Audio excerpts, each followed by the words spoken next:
arrinta maanta halka taariikhdaasi waynu ka midaysannahay waxa leeyahay midnimadeenu ha waarto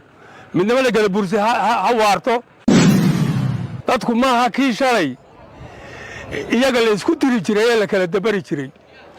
dadku maaha kii shalay dacatiga warmoogaha ku danaysanaya reer hebel ku diran jiray waxaan leenahay war hooy durida yaa lagu kibrine nabad ha loo daayo bismillaahir rahmaanir rahiim assalaamu alaykum wa rahmatullaahi wa barakaatuh waxaan halkan jecelahay maanta oo u imid in aan dhalinyarada iyo haween weynaha Gadabuursi inaan hambaliyo oo dhacdo hambaliyo waad mahadsantihiin dhalinyarada iyo muxuu ahaa bulshadu waxay jecel yihiin in wax loo sheego oo ay wax maqlaan way fiican tahay in wax la idin sheego laakiin waxa ka sii xun oo ka liidata waxaan dhammayn oo go'aan wali aan soo bixin in la idin sheegaa way ka sii xun tahay wax sheegid la'aanta waxaan jecelahay duqaydu maanta wuxuu ahaa idinka wakiila idinka mas'uulka yihiin waxay ku jiraan dadaal aad u fara badan dareen soo jeeda oo sidii kala abay qabaan way jirtaa meelo farta lagu yar fiiqaya meeshaasina way iska daaluun maanta waqtigan maanta waxaan leeyahay hambaliyo dadaalkiina adkeeya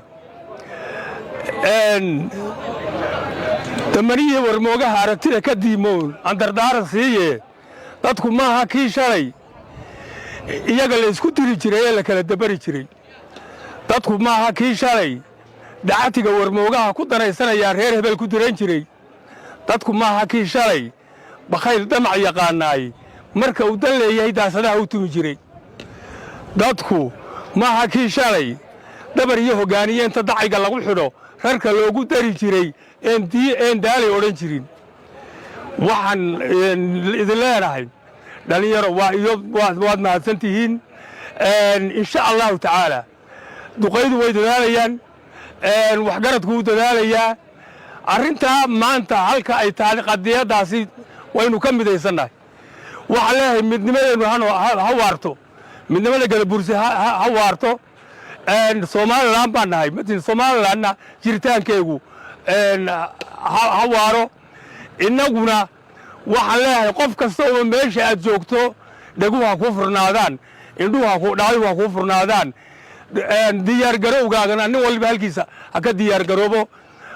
ma lihin hala dagaalamo cid hala weeraro laakiin danaheenna aan difaacanno wixii innaga danteenna aan difaacanno waxaan leeyahay ilaahay arrintahaasi cidna kuma duulayno cidna ha lagu duulo ma lihin laakiin waxaan leenahay war dadku wixii damaca ay nagu yimaada si ha loo wada arko wixii damaca meel naga yimaada haddii aan hadal ku difaaci karana hadalkan ku difaacayna hadday xabad noqotana xabaddan inna dhulka wax kama yaalaane waxaan leenahay war hooy durida yaa lagu kibrine nabad ha loo daayo assalaamu calaykum wa rahmatullaahi wa barakaatuh